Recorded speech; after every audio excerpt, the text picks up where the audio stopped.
Hello, reporter room investigators. Welcome to our live stream. Today we have so much stuff to get into. I am Jessica Davies. I'm an investigative journalist, and my job is to investigate crimes, potential suspects, and criminals and show you how to do the same thing. If you are a critical thinker and like having all of the information so you can make up your own mind, then you are in the right place. So, everything I'm sharing is my opinion. Please subscribe and hit the notification bell and give this video a thumbs up so I know you were here.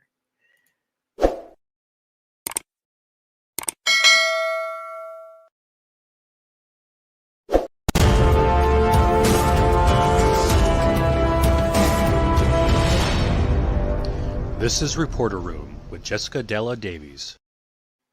So I just want to tell you how glad I am to see you guys today. I'm going to show you where I believe BK threw the knife away. We're going to also be talking about the affidavit, the roommates, the real reason that Ethan and Xana didn't call 911. We're going to talk about the alibi, the truth. I want to correct myself here. I think I was wrong about this. Does the prosecution have to turn over all of the discovery before the defense gives the alibi? I'm going to share that with you. I'm also going to prove to you the real reason that BK drove down to Albertsons in Clarkston on November 13th. We're going to talk a little bit about that and how the cell phone data will play a role along with geofencing. I'm also going to show you where the knife sheath is. We're going to do a little map discovery together. And I'm going to show you proof that BK was kicked out of vocational school while in high school. And I'm going to show you proof that BK had multiple connections with the victims. So the affidavit and the roommate, I want to talk to you a little bit about the theory of what actually happened that night in the wee hours of the morning of November 13th, leading up to that 9 a.m. phone ping on BK's phone. BK is innocent until proven guilty, but I am talking about this case in terms of BK because he's the only one who has been arrested, who has been indicted, who has been charged with anything, and who is sitting in jail without bail for these crimes. So I am discussing the case in terms of BK. So let's start by considering the affidavit that stated that Dylan heard someone say, quote, there's someone here. And the other thing Dylan said that she heard was, it's okay, I'm here to help you. So we've all wondered, hold on. So we've all wondered how the DoorDash delivery food bag ended up, this was Xana's DoorDash, back into the kitchen. So I want to discuss how I think this all happened. And so I'm just going to ask you to hear me out here, a little speculation warning here. So and I'm going to show you where the knife is. And I'm going to show you the state of Idaho 10-day rule, because I think I was wrong about this, and proof that BK had multiple connections with the victims in just a moment. So please stay with me. So I believe that BK did enter the house through the second floor patio doors. I believe he left the patio door open. And the intention behind this would have been not to have to touch the patio doors on the inside of the house on his way out the door as he was exiting. So he left the door open, which would have let cold air in because it was a cold night that night in Idaho. In fact, I think it snowed within a day or so of that. So I believe he was wearing a monkey suit. I believe he entered through that second floor patio doors, and I think he left it open so he wouldn't have to touch the doors on the way out with any type of body fluids. We'll just leave it there. So I think he practiced with his knife prior to going to the house. I think he came in, he headed straight upstairs, and he went into either Maddie or Kaylee's room first. We don't know which, but I believe that when he entered Maddie's room, he was surprised to find Kaylee in the bed with Maddie. So I believe that Kaylee did fight back. We know this from hearing her parents' interview, Steve and Christy Goncalves. And I think in that struggle, he lost the knife sheath. And I've seen people say that there was, how do you explain that the knife sheath was clean, but his DNA was on the snap? And I am going to check in with chat in just a second. But I've also seen this comment in the comment section that there's, I just want to say that there's no information in any information that we have, the affidavit or in any of the statements that law enforcement made, that has said that knife sheath was clean. So that it's not, nobody has claimed that the knife sheath was clean except for DNA on the inside of the snap. So I think maybe this has gotten misinterpreted a little bit. I'm not really sure, but I would assume that the knife sheath would have had body fluids on it, specifically blood. It was found underneath and to the side of Maddie on her right side. But on the inside snap of the knife sheath is where they found BK's DNA. So I don't think it was clean. But I believe that Xana went out into the kitchen to put her food bag once she finished eating on the kitchen counter, where we see it in the photos. She would have noticed that the patio door was open. One, she would have seen it, and two, she would have felt it because cold air would have come in through that patio. Remember, it was Idaho. It was a cold night that night, and Xana noticed that the patio door was open. So, in in my opinion, I think it may have been Xana who said, "There's someone here," to alert Ethan.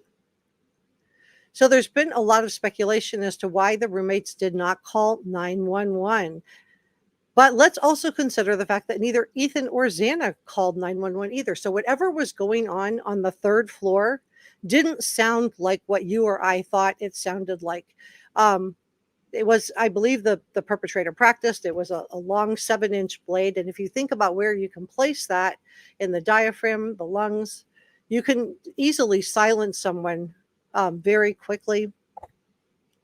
Um, and I'm going to show you where the knife is and the mistake I made on the state of Idaho alibi in just a second, and proof that BK had multiple connections to the victim. So BK had this job as a fillet of fish cutter. He wasn't there that long, but he would have been comfortable with a fixed blade knife. And for those of you that are newer to the channel, I did share with you the sourcing that BK did purchase that nice knife from Amazon in the spring of 2022. We know this. So I believe that Xana said this loud enough. There's someone here, that Dylan did hear it. And I believe that BK also heard it. I believe he was either heading down the stairs when she said that, or he heard her say it and he came down and chased Xana back into the bedroom. Ethan would have been in there asleep because remember, Ethan had plans with his friends the next day. That's why his friend came over looking for him. That's who discovered the crime scene, is when Ethan's friends came knocking on the door, wondering why he wasn't answering his cell phone on the morning of November 13th. At this point, the perpetrator is totally diabolical because he says, "It's okay, I'm here to help you," in an effort to get close to either Ethan or Xana. And I think this is so evil because obviously the intention of the perpetrator wasn't to help anyone with anything, but this is the same type of mentality that we saw in BK's interactions with his WSU colleague, the female colleague from WSU, who reached out to law enforcement. But apparently BK broke into her house. This is what law enforcement says, moved some things around. And the female colleague, she didn't have anything stolen. And remember, Charles Manson did this. He called it the creepy crawlies with his followers. They would break into people's houses and just move stuff around. And so I think he went to her house. He moved enough around. He was tending and befriending her at the time, enough where she would feel disturbed, but not to the point where she would call the police. He offered to install a security system for her. And in the process of doing that, he got her Wi-Fi password and he used her own security cameras to spy on her. So again, this is another chance where he's another time where he's offering to help someone and he's doing anything but. So I think that at this point he did do away with Xana and Ethan, and I think he would have been concerned about the fact that someone did call out, "There's someone here," and I think he would have been worried that there was a 911 call. Was there a plan to do anything to the two surviving roommates? And is this why he was rushing out of the house afterward? We know Dylan cracked her door open the third time. She reported seeing a man wearing black with a mask on. And again, this was, after this pandemic, a lot of people wearing masks. I don't know if it would have been that strange. It's also cold in Idaho. So I would assume people kind of wear those hats with a little mask over them.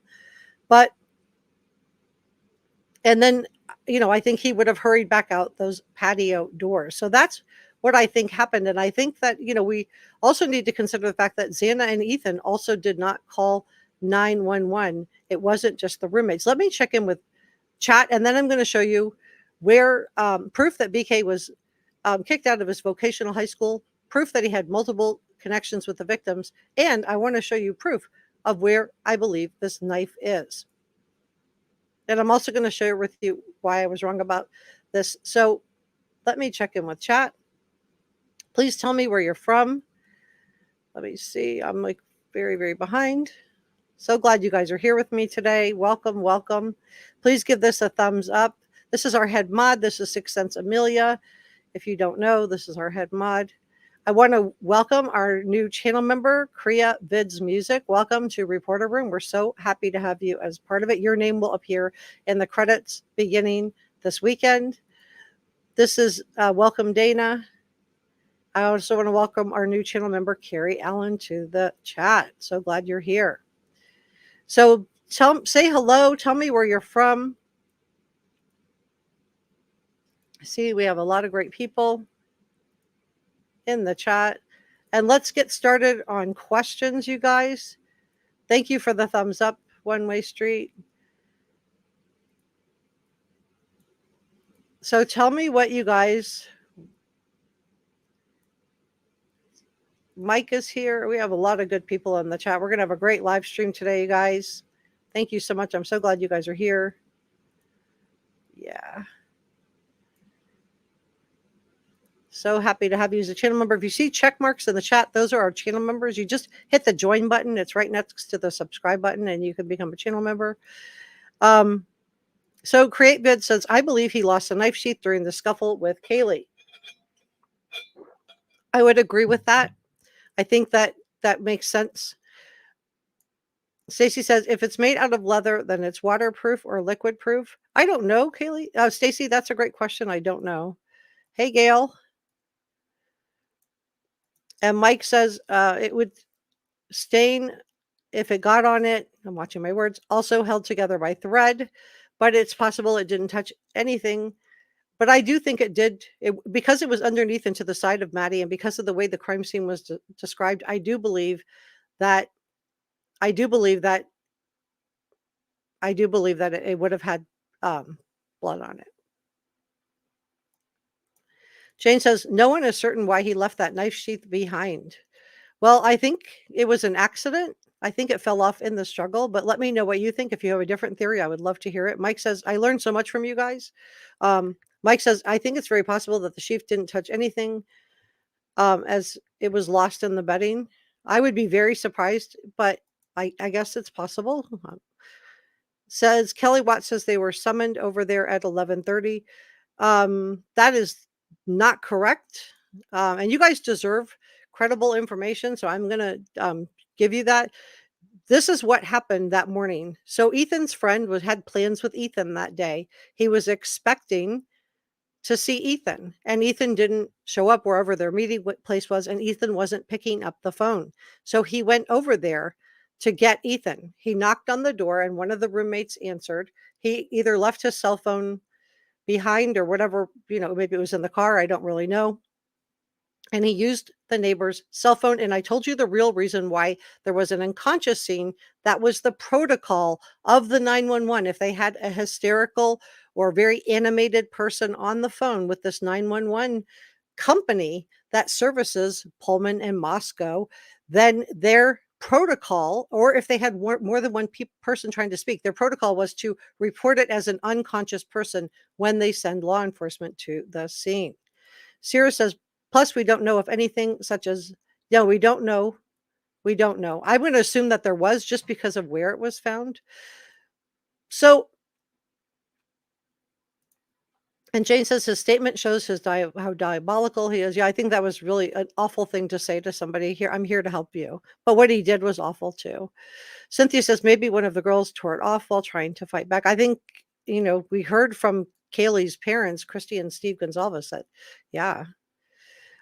Mike says, but either way, the only suspect DNA was on the sheath. Kaylee and Maddie aren't suspects. Exactly.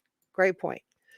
Pam says, let's help Jessica. Hit the thumbs up. Yeah, please help me out. It helps me out with the algorithm if you guys would be doing that. And I was going through my analytics, and it looks like 50% of you guys that watch my show aren't subscribed. And I would love to have you. This is a critical thinkers channel. We have the smartest viewers. I would love to have you. Let's see. Let me move this up a little bit. There we go. Stacey said they did not find BK's DNA in his own car and office. Does he really exist? Well, he exists. We've seen him on camera. The only person who's told us that there was no DNA in his car, phone, and office is Ann Taylor. So, and she said this before by her own admission. She didn't have everything from the prosecution. So if I were her, and she's done, gotten defendants off on charges like this before, I would, before I even reviewed anything, I would come out and make a statement like that. And what she said was our investigators didn't find. That's what she said. We didn't find. I think it was not investigators. I think she used the word we didn't find. So I'm assuming it's her and her investigators. So just because they didn't find it doesn't mean that law enforcement didn't find it. I'm not saying they did or they didn't. I'm just saying, take it with a pinch of salt. Hey, Heavenly Clouds. I'm in Cole's dressing room waiting on my granddaughter. Glad you caught this too. Holly says, I think he was trying to break Bundy's time. He wanted to be the fastest. Oh, that's an interesting theory. Create Vids says, I'm relieved he didn't get bail granted. Could you imagine? He would be a huge danger to society. Gail says it would have been Kaylee. So do you think Kaylee or Maddie were the target? If you think it was Kaylee, put a 1 in the chat. If you think it was Maddie, put a 2 in the chat. If you think it was both, put a 3 in the chat.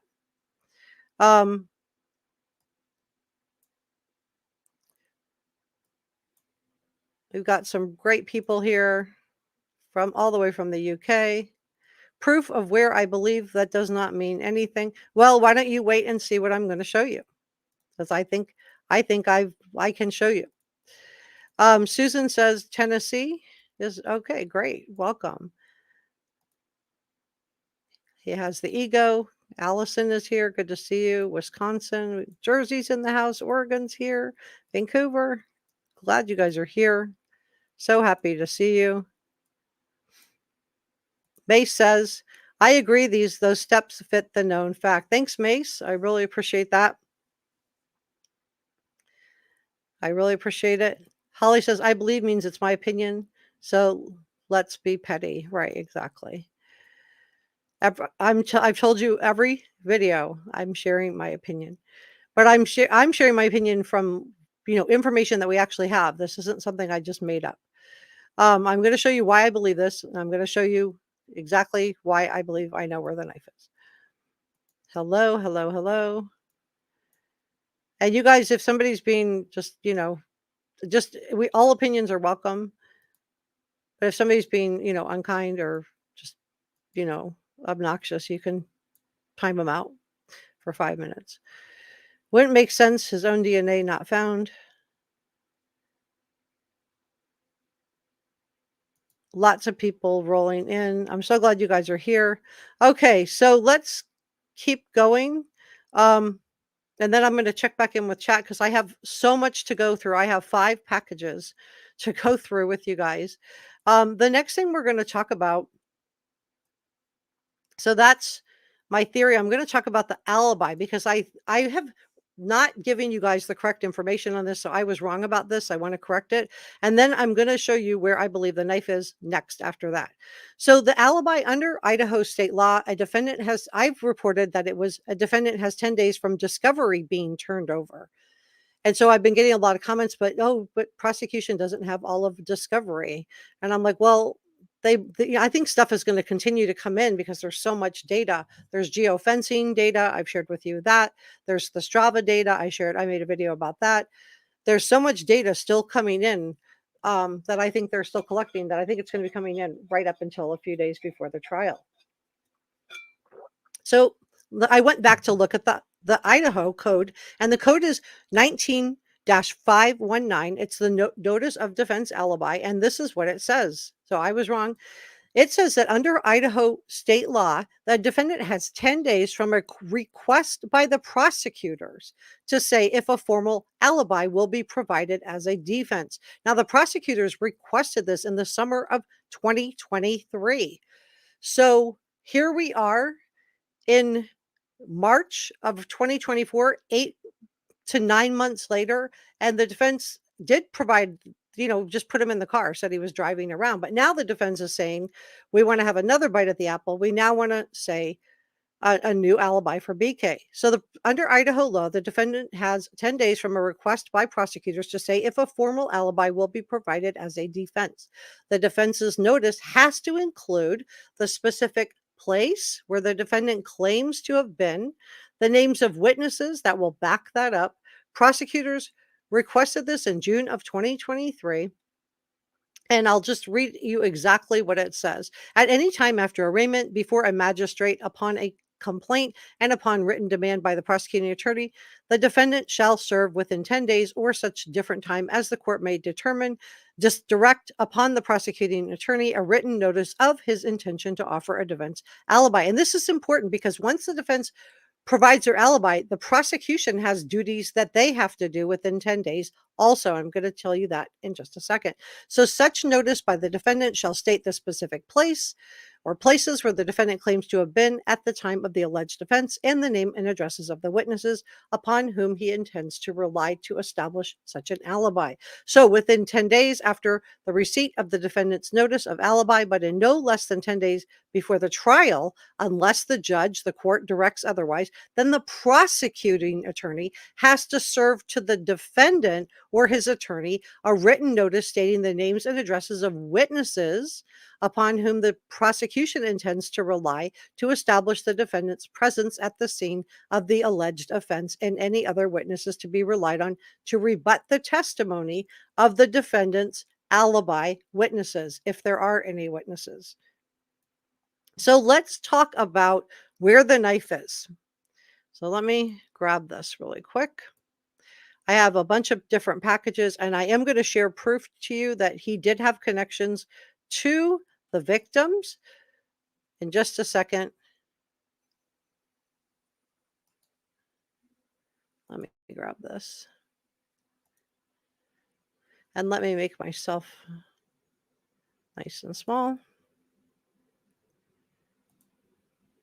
Nope. There. Okay. You guys should be able to see that okay. All right. So let's talk about where is this knife. First of all, I want to tell you that BK took a trip to Albertsons in Clarkston. Okay. So Clarkston, so we're going to do a little map discovery together, is right here. That's Clarkston. And he drove down from Pullman, which is up here. And then just to give you like a reference, there's Moscow. So we have Pullman, Moscow, Clarkston. Okay, so he came all the way down here to Clarkston to grocery shop at the Albertsons. And there were grocery stores in Pullman he could have gone to, including a Safeway, which is owned by the same company as Albertsons. So this is the Clarkston. So let me just grab this. Okay, so he drove all the way down to Clarkston, and he drove way out of his way. And I believe that the geo tracking, the geo fencing is going to click in and show that he was there because it's going to have done a handshake with his cell phone. It'll be another way that law enforcement can prove that his cell phone was pinging at the 1122 King Roadhouse, but also that his cell phone was doing a little handshake with the router at the 1122 King Roadhouse. This is called geofencing. I went through it in another live stream. So that morning, we know his cell phone was pinging at around 9 a.m. outside the house. And I believe he went back in to try to get that knife sheath. So why did he go down to Albertsons, and what does this mean? Well, we know he went to the Albertsons in Clarkston. I know people are going to tell me he just loved to shop at Albertsons, but again, he's either the most unlucky person ever. That's possible, I guess. Not probable, but possible. Or he was down there for a purpose. Now, we don't know yet what he bought at Albertsons, but law enforcement has his phone, I'm sure, pinging at the Albertsons. They're going to have the geofencing of him arriving at the Albertsons, right? And then we're going to be able, they saw him on camera. They have him on camera to prove to the jury that this is his cell phone pinging. So it's going to help establish for the jury the handshakes at the 1122 King Roadhouse on that router when it offered to have him connect when he was sitting in that parking lot behind the house. So why did he go all the way down to Clarkston to Albertsons? We don't know what he bought, but we do know that law enforcement has him on camera getting out of his Hyundai Elantra. They have him on camera as he enters the Albertson store. They have him on camera as he heads in. So let's look and see where this knife sheath is. And like I said, I would love to know what he bought at the store. Okay, so here we are. He's in Clarkston at Albertsons. And what is right here? Right here, you can see all the layers of forest. Right here, we have the Nez Perce Reservation. This is a 770,000, 770, 770,000 acres of land. We know there was a shovel found in his car, and I believe this is where he would have gotten rid of the knife sheath. I believe that this is why he came all the way down to Clarkston on November 13th after going back to the house at 1122 King Road at 9 a.m. I believe the reason that neighbors saw the door open at the 1122 King Road house is because they thought that, they didn't know why the door was open, but I believe it's because he came back out and didn't want to touch the door on the way out. So he just ran in, did a quick looky-loo for the knife sheath, and that's why that front door was open at the house. I would also be very curious to know if the sliding patio doors were also open when law enforcement got to the house that day. So Clarkston is right here, and then it is right here. You can see the edge right here of this Nez Perce Reservation. Again, this would be like the perfect place to dispose of whatever you need to dispose. And I believe that the knife is right here at the Nez Perce Reservation. It would be like trying to find a needle in a haystack, but it makes a lot of sense as to why he would come from Pullman, which is way up here, to shop down here at Clarkston. Get whatever he got. I'm going to be really curious. Albertsons will not say what he bought. So I'm assuming they're going to be called to testify. They won't say. But it would have been just, here's the edge of the woods right in here. It would have been just so easy to just shoot down here and just get rid of your stuff. So that is where I believe the knife is.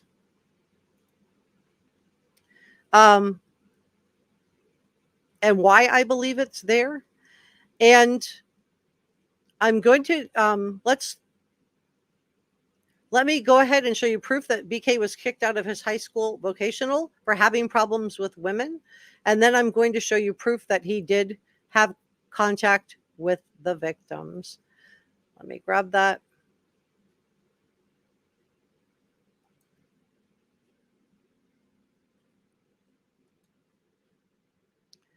All right. You guys should be able to see that pretty well.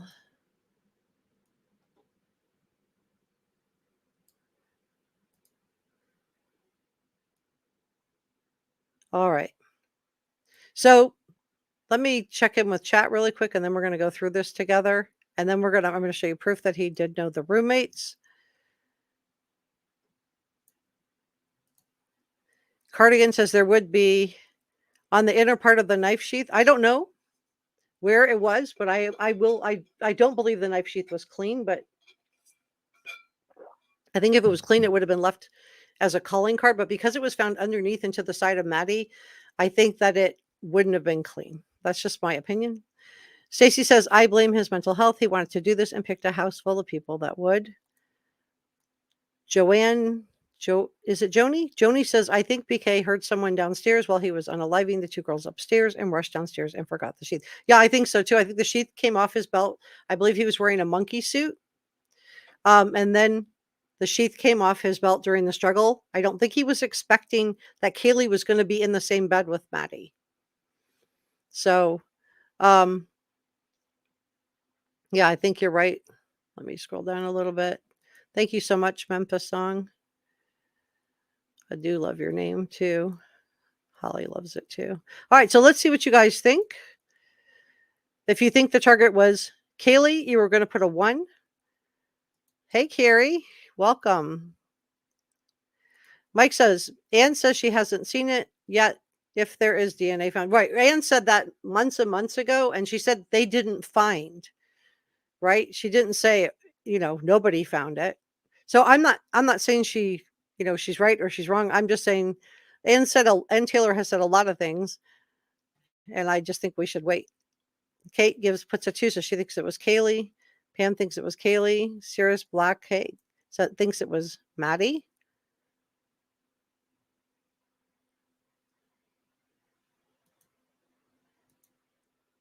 Leslie thinks it was both.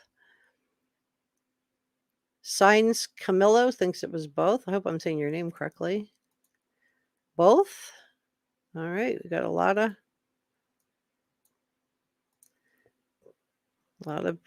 things. Create Vids Music said, I think there's a lot of information beyond our imagination that will come out at the trial. BK will be done. Mike says 1, 2, 3. He's picking all 3. So maybe, it could have been. Sheila put in a 2. Boone put in a 1.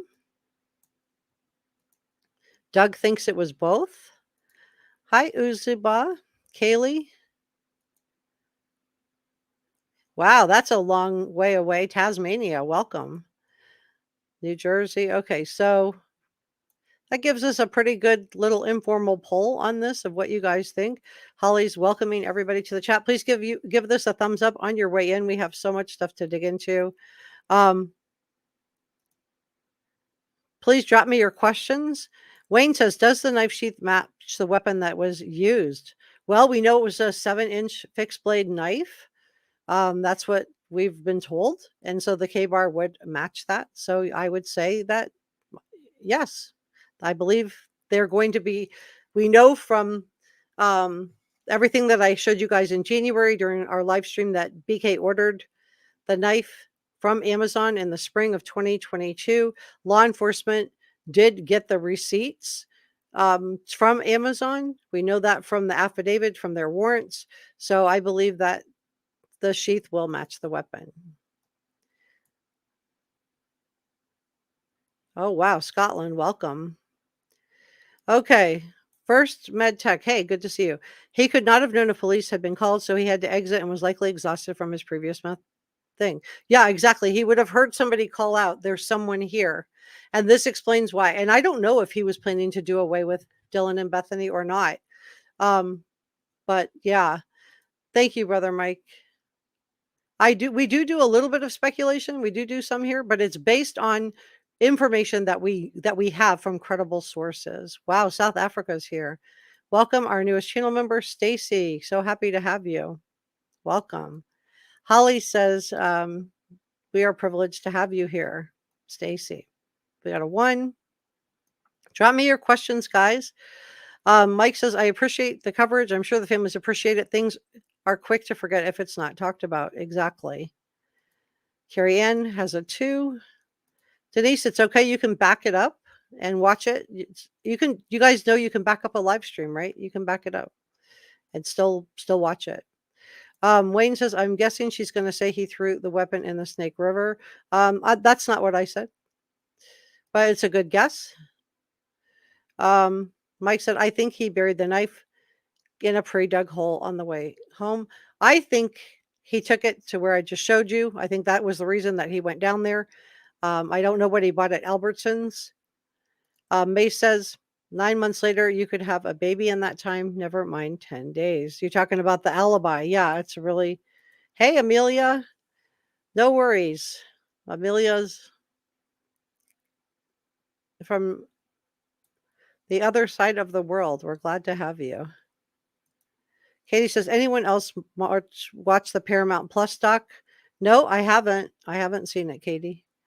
Creating an alibi off studying the evidence is so obvious. Yeah, I think a lot of people felt really frustrated with the fact that Ann Taylor is now saying again she wants to provide an alibi, but she wants to do it only after she sees the video, not the video that has Bryan in the car, but the other video. So I think that's really interesting. All right, let's go through this information on BK because I do think this is Definitely worth looking at. Let me grab it here. Okay, so my source on this is the New York Post. And I try to show you guys a variety of different sources, and I'm going to show you all the connections that BK has with the victims. I just want to prove that to you guys. Um, so this came from the former administrator. So BK was in a law enforcement vocational program in high school, and he was kicked out of it due to complaints from female classmates. This is according to Tanya Carmilla Beers. So we see this as a pattern now. So what I'm trying to show you guys on Reporter Room is patterns of behavior.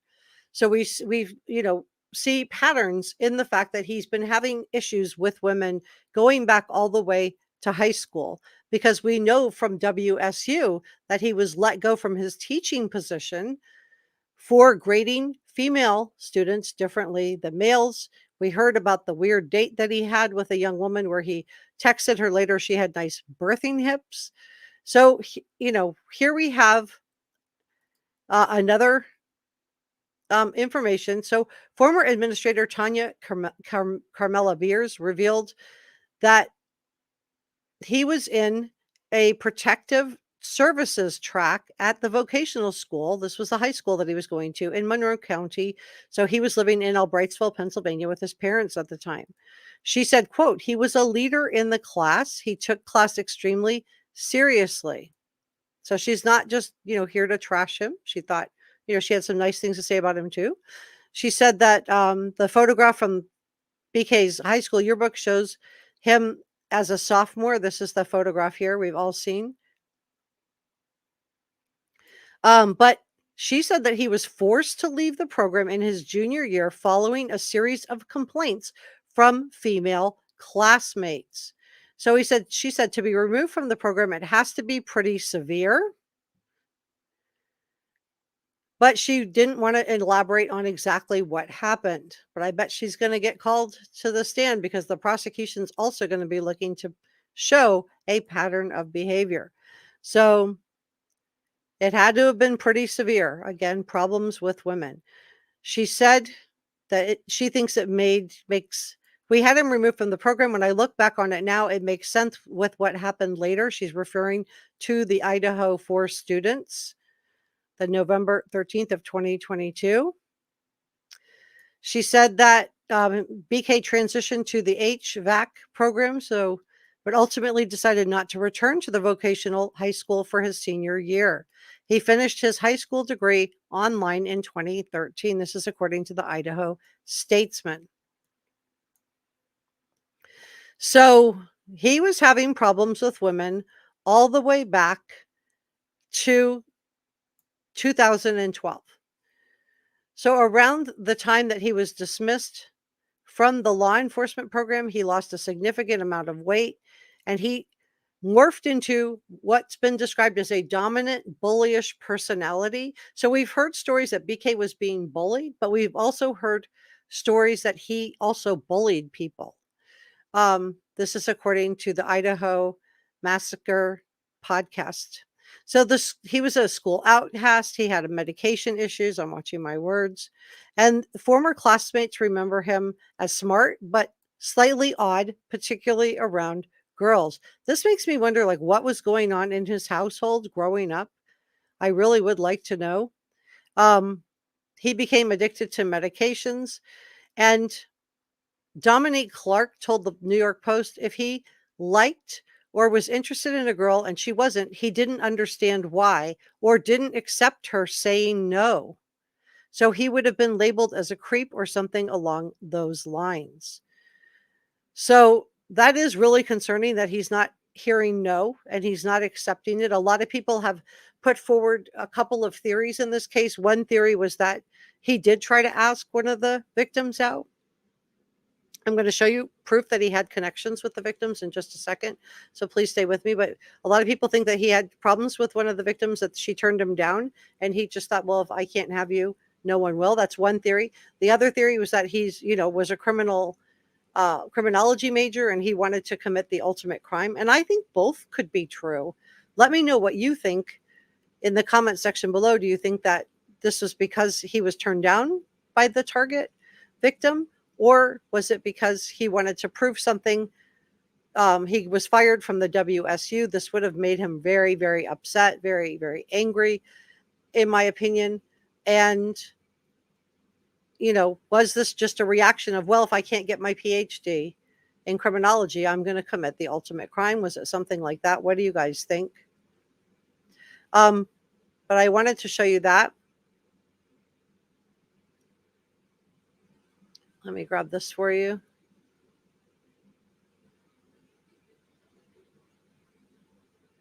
This is, and if you guys, let me grab this. If you guys did not know,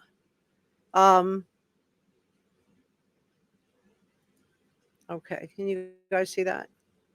Should be able to. Okay, so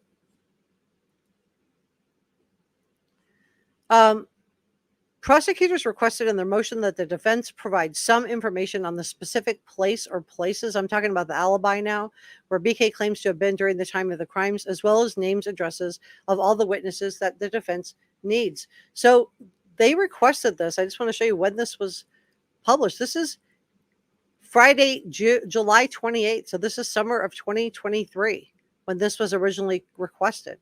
So here we are, almost 9 months later. It'll be 9 months and a couple of weeks. And Ann Taylor still has not provided this information to the prosecution. First, she said he was in the car driving around. Now she wants to amend that, but she wants to see the videos that the prosecution has first. Let me check in with chat, and then we're going to, I still have some other things I want to go through. I want to show you his connections to other victims.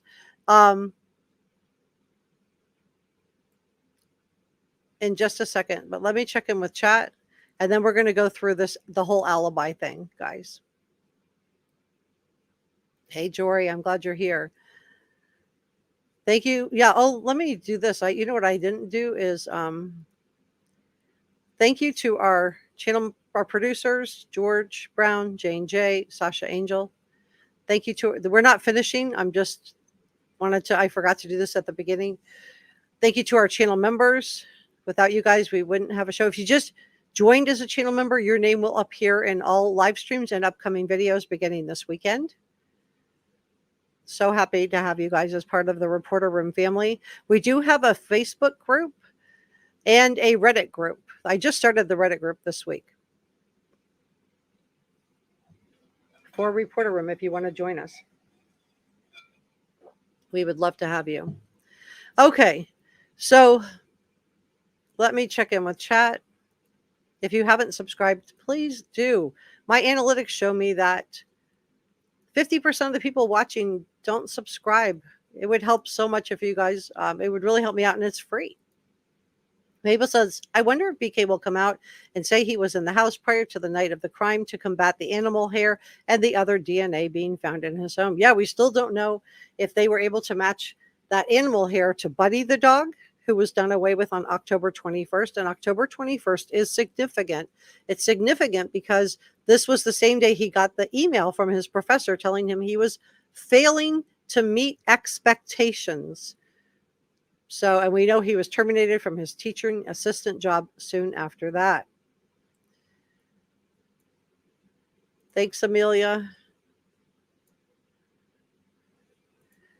Credvid says, in my opinion, he buried all the evidence regarding the act of crimes. A shovel was found in his car, among other things. You're right. There was a shovel found in the car.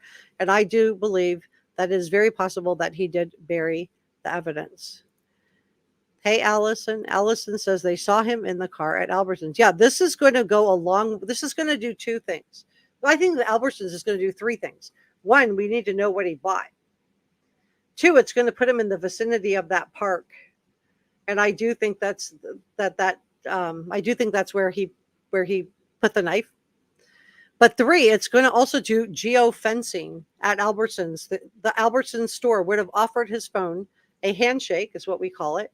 It would have offered his phone the opportunity to connect to Albertsons. Now, you don't have to connect your phone for the router to record that you were there. And I believe that he was also connecting to the router at the 1122 King Road house. I believe he was sitting up in that back parking lot. I believe that he was using Kaylee's Bluetooth, and that this is the reason why her Bluetooth was not returned to Steve and Christy Goncalves. They were wondering a couple weeks ago, why didn't they have her Apple Watch? And I believe that the router would have, even if he didn't click in to the 1122 King Road, and people are going to say, oh, but he had his phone off or in airplane mode at the time of the crimes. He did. But we also have those 12 cell phone pings leading up to the crimes and the 9 a.m. cell phone ping. And then in airplane mode, Strava still runs in the background while you're in airplane mode. And Strava, I went through that last week, is a GPS. It's a GPS device.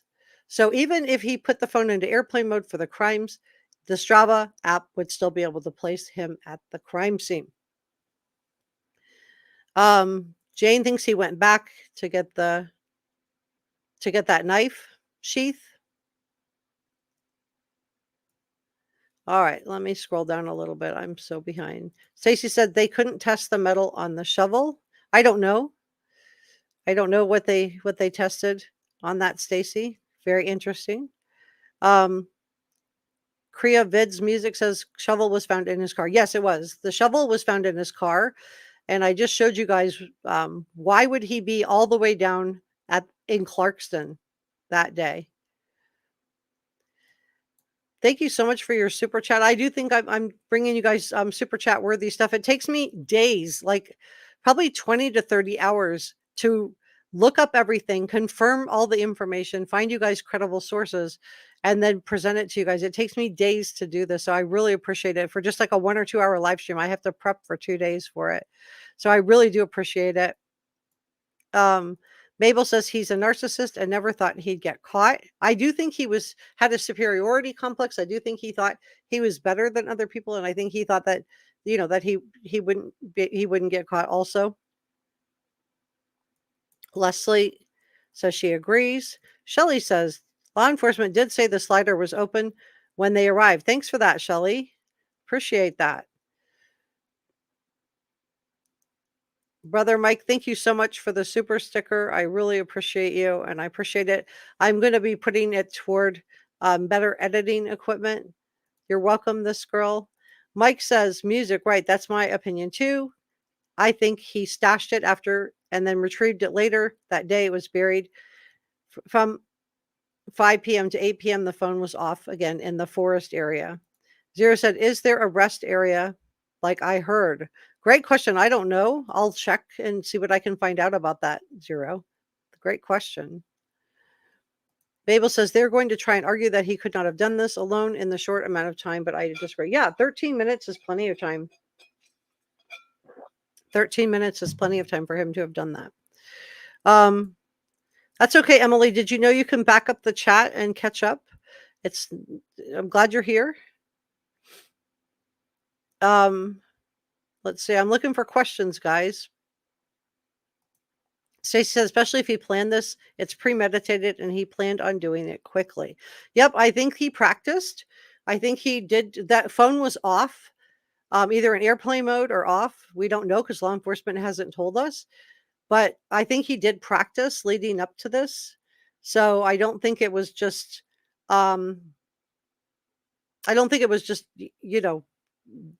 done in haste. I think he would have practiced. I think he, ordered the knife back in April of 2022. We know that law enforcement has the receipt from the knife from Amazon. Amelia says, thank you to you, Brother Mike.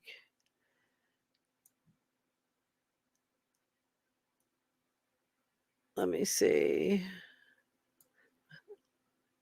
I'm just scrolling down because I'm very behind on chat. Jory says, seems maybe poor sweet Maddie that he could have had her serve him a vegan meal when he was there. Yeah, the Mad Greek was known to have a really good vegan restaurant. We got still some people coming in with their, seems like,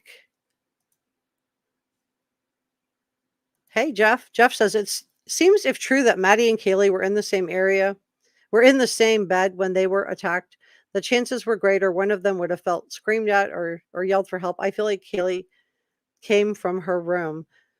She was in bed, Jeff.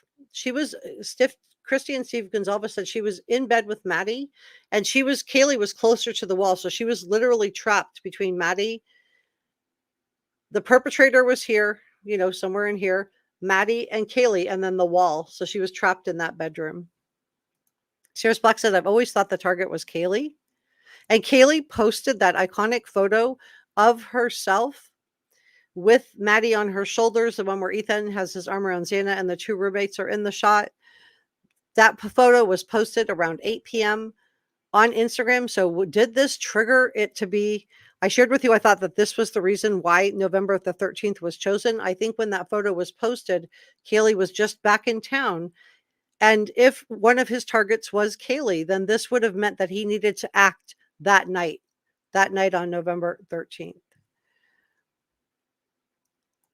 Sherry says the prosecutor said they have 95% of the discovery. Right. And they're still the prosecution's still going through stuff. And I love, I don't know if you guys ever watch Crime Talk with Scott Wright, but he said that he felt like BK really blew it. He thinks that BK and Ann Taylor should have gone forward with the, because, and I'll tell you why, he thought that BK should have gone forward with the right to a speedy trial. He should not have waived that. He thinks that BK made a mistake because he says now that we're seeing how much data and terabytes there are to go with this, that he thinks that the prosecution couldn't have been 100% ready with a speedy trial and that he would have had a better chance to get off then than he will now. And this is, Scott Reich is an attorney. For those of you that don't know, he has a really great channel called Crime Talk. Kami thinks it's a 2. Kate, hey, good to see you. Sociopath, a person with a personality disorder manifesting itself in extreme antisocial attitudes and behavior and a lack of conscience. Still got a 2. Still got people putting their information in. Jeff says, it seems true that Maddie and Kaylee were in the same room when they were. Yes, they were. The chances are greater one of them would have screamed or yelled for help. I feel like Kaylee came from her room. Kaylee was trapped behind Maddie, so there's no way she didn't crawl over Maddie and get behind Maddie. She was in the bed. This is according to Christy and Steve Gonzalez. This isn't my theory or my point. Memphis says we can thank Bob Sager for my name. All right. Martin says, when I was a college student, I traveled much of that area. There is very little possibility of finding the knife in that area. Rivers, lakes, wilderness, that made it impossible to find. Yes, you're right. Mike said, if he bought the knife in April, I'm wondering when he actually made the targets, before or after moving there. There's been a lot of speculation as to whether he targeted out Maddie, Kaylee, as the targets and moved and took the job at WSU, or if he became fixated on them once he went there. Let me know what you think. If you think he moved there for his job and then met Kaylee, Maddie, or Xana at the Mad Greek, put an A in the chat. If you think that he moved there because he got fixated on one of the girls on Instagram or on social media, I'm going to show you proof that he has connections to the victims in just a second. Then put a 2 in the chat. Stacey says, I have unreasonable doubt. Does that count for anything? Well, there's reasonable doubt, and I don't know what you mean by unreasonable. You'll have to clarify that for me. Sorry, I'm not laughing at you. I'm just just caught me so off guard. Holly says the house could have been the target. Yeah, could be. Still have people putting the 2 vegan restaurant. All right. Mike says, I think he had other targets, just went with the opportunity. Mabel said, if his lawyer says that he was in the house prior to the night, there's a DNA problem. Yeah, she hasn't said that. Jory says, I have that legal affidavit. Jeff says, if it was Kaylee, that said, there's someone here. It seems to me to be another calm investigating statement. Another reason I think she may have come from her own room to find Maddie being attacked. And Leslie says, I'm the only one who thinks he had help planning this. I don't think he had help. And I'll tell you why. I don't think I think he acted alone. And then I want to dig into this um, information with you guys with the prosecution and the alibi a little bit more. But I don't think he had help. I want to tell you why. Most of the profilers, like John Kelly Profiler, he has a great YouTube channel here. Most of the profilers that have done profiles on him, and we know from just what I showed you with him having problems interacting with other students in high school, female students specifically, but most people have described him as being a loner type of personality. He was kind of a lone wolf. He didn't interact with other people. So the reason I don't think he had an accomplice, I know people have thrown up Bryan Kohberger. I did investigate that theory because I thought, well, maybe, it was kind of odd. They were in the same town. But the only connections I could find between him and Brent was that Brent worked as in IT at WSU and lived in the same town. Other than that, I could not find any connections that proved the two of them knew each other or interacted with each other. If I find anything, I would bring it to you. But right now, I feel like Brent's, I don't think he had anything to do with this. I do think that the perpetrator, BK, acted alone. And because of his pathology, because of his psyche, everything in him is about being a loner. We know from the guy that lived as a neighbor in his apartment that BK's dad had asked him to, more or less be friends with his son, said his son had trouble making friends. So I think that his psychology, to me, says that he would have acted alone. He would not have worked with someone else to do this. And 13 minutes was plenty of time to get this done. Mike says he claims he was never there and claims no connection. I'm going to show you connections to the victims because Ann Taylor's also claimed that he had no connections to the victims. And I'm going to show you that he did. Jane says, jealous of all of them. I think it stemmed from stalking Kaylee initially. She was into true crime. Pam says, I think it was going to happen, so where just as soon as he found the victims. Wayne says, do we know for a fact that only one? No, we don't know for a fact because we haven't heard anything as far as, except that Kaylee's was more severe. It could have been the fact that she was trapped behind Maddie, that things got more crazy and frenetic. I don't know. Except the DNA on the knife sheath. Right, exactly. He's either the most unlucky person ever or he did it. Don is here. A K-bar knife sheath doesn't just fall off your belt because the belt runs through it. He had to be hand carrying it. Yes, I think because of the monkey suit that he was wearing, that the knife sheath on the belt, because remember he ordered this back in April, and I think that's what the Dickies receipt is. Remember in the affidavit that I showed you, we had the Dickies receipt. That was for the monkey suit, I believe, and I believe that the knife sheath did not fit on the belt because I showed you guys also with Nurse Allison. We did a video and we showed you how hard it would be to get that knife sheath off. So I think he had the knife in his hand, he carried it in, and he pulled it, and in the struggle, he lost it. And I think that's what happened. Little speculation warning there, guys. Jory says, if anyone wants to see the affidavit from last fall, I did a whole video where we went through the whole affidavit last month. If you guys want to check it out, it's a live stream, and it's definitely worth watching. Stacy said, Don Juan, don't think he had a belt. I think it would have come with a belt, but I think it just came off. Jeff says, great minds think alike. That's to you, Shelley. Doug Spider Monkey says, what makes people think Kaylee or Maddie were the target? It's based on intuition or other things. Well, I think the reason that a lot of us feel like Kaylee or Maddie were the target was they were on the third floor.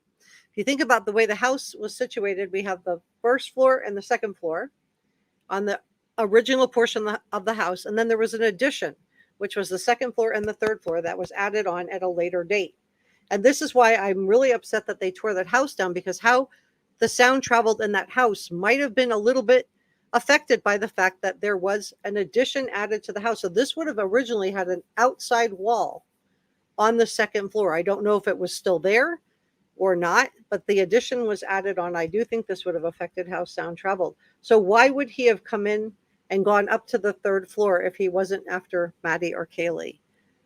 So I think he was. And I think that Maddie's room, I've showed you her little pink boots. She had those in the window with the letter M. I think it would have been really easy to pick out which room was Maddie's. I'm sorry to say this, just from looking behind the apartments. We know he went in Maddie's room, and maybe Murphy the dog survived because he didn't go in Kaylee's room, or maybe he went in Kaylee's room, didn't see her, and then went into Maddie's room next. Stacy said they had teams searching the river at some point. There we go. Got some point. Thanks for that, Stacy. Holly says people in here from all over the world. Hope you know you are appreciated. We're so glad you guys are here. Welcome. Please subscribe to Reporter Room if you haven't already. Desired is in the house. Hey, good to see you. I heard it's cheaper to shop in Idaho with no tax. I wonder if he will give that as a reason. Oh, I'm sure. I'm sure there'll be a reason, but there's so many places in between that. Let me go through this and then I'll show you that map again in case you guys joined us late. And then I'm going to prove to you that he had connections to the victims in just a second. This is how they know it was the K-bar that fit that sheath. One weapon, one perpetrator, study title. Oh, wow. Okay. Thanks for that, Truth Exposed. You always have come in with such interesting comments. Kimmy Dawn is here, says, I feel like they're stalling so the public might forget, and that scares me. Thank you for your coverage. The victims deserve justice. Thank you, Kimmy Dawn, for supporting the channel. It's been a struggle trying to get the truth out there because I think, there's been a lot of misinformation. I do feel like we don't all have to agree. You don't have to agree with me to be part of this channel. We can have differing opinions on stuff and differing points of view. I think it makes it more interesting. So we don't all have to agree on everything. And so I just want to put that out there. All opinions are welcome. Create Vids Music said this case isn't going anywhere and will never lose traction. The world will never forget. I hope you're right. All right, so let's go through this. And then I will pull that map up really quick for those of you that joined us a little bit late. Then I'm going to show you proof that the roommates were there. Okay, so this is just documentation. I just wanted to show you proof that the prosecutors back in July of 2028 were asking of July 28th, I'm sorry, of 2023, not 2028. Sorry about that. The prosecutors were asking for BK potential alibi. And once they request it according to the Idaho code, which I just shared with you, the prosecution has to provide, the defense team has to provide this. Well, here we are 9 months later, almost. It'll be 9 months at the end of March. And we still have Ann Taylor saying she doesn't want to provide an alibi till she can see the video to see whether her client's in the car. And the prosecution pointed out, rightly so, in my opinion, that that's not the purpose of an alibi. You don't craft your alibi according to the evidence. The purpose of the alibi is so that we don't seat a jury and go through hundreds of thousands of dollars in expenses for paying for Ann Taylor and the 9 people that she has on her staff and the prosecution and all of their staff. The purpose of the alibi is to save the taxpayers money and to not seat a jury. If he was at the 7-Eleven that night, then bring forward your alibi, but you don't get to see if he's in the car or not. If they have a video of him in the car, to decide if you're going to do your alibi. And the prosecution, that was their pushback. That's not my pushback. That's the prosecution's pushback, was that you don't get to see everything.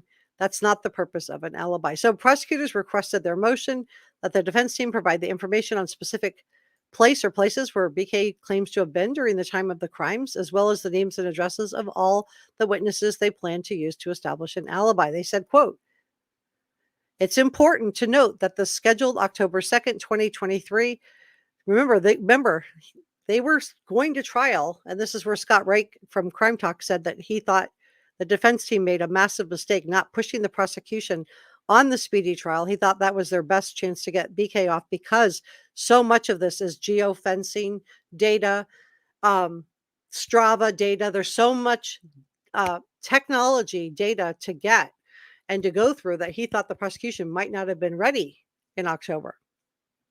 But the prosecution said that it is important to note that the scheduled October 2nd, 2023 jury trial is barely more than 2 months away. This is according to the court filing. If the defense intends to rely on an alibi, it's essential they be required to provide prompt notice so the state can fulfill its obligations under Idaho Code 19-5192 to investigate and respond to the notice of the alibi.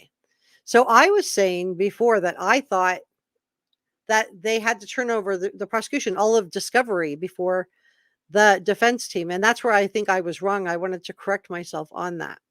So prosecutors also requested the defense be required to provide the information within 10 days of a potential court order. So Ann Taylor responded back to it. In the court document that was filed, this is reported out in summer of 2023. Ann Taylor said, evidence corroborating Mr. Kohberger being at a location other than the King Road will be disclosed pursuant to discovery. So the one who put it out there that we were supposed to have discovery is not the statute from Idaho. This was Ann Taylor claiming this. So I should have known better.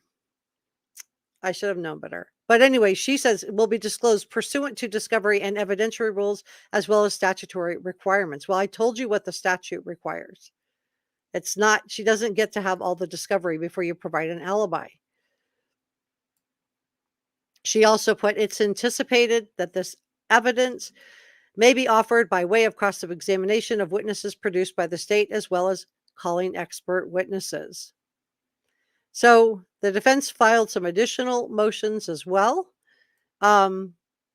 She requested a stay of the proceedings, claiming that prosecutors failed to comply fully with Title II of Idaho Code, which governs requirements for convening trial juries or grand juries. So Ann Taylor has now gone to the Supreme Court in Idaho because Judge John Judge, she has tried 3 different times through motions. They were denied. And if I think he has the patience of maybe of a saint, maybe almost too much patience.